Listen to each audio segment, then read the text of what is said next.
Magandang araw po mga kapanalig. Ang orasyon na ito ay nagagamit sa labanan. Uusalin mo muna ito bago ka lumaban ng harap-harapan o espiritualan.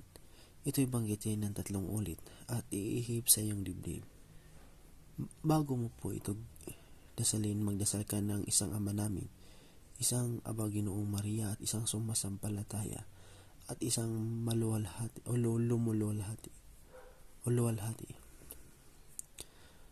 At isunod ang usal na ito. Mahirap itong banggitin sapagkat ito'y mahirap sa dila, ngunit ito'y kung inyo itong mapagana, napakalakas nito.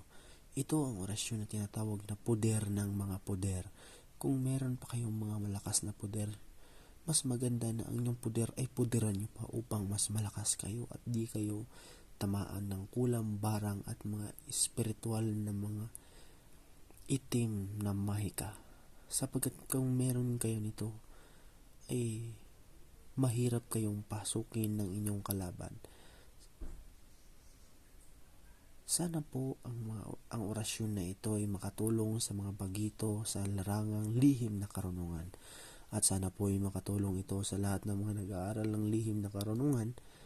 At kung meron po kayong tanong sa akin, meron po akong Facebook page. Magpunta lang po kayo doon at kapareho lang yung pangalan. Ang Albularyo. 2 po yun at magkapareho lang po yung profile noon. Maraming salamat po and good day.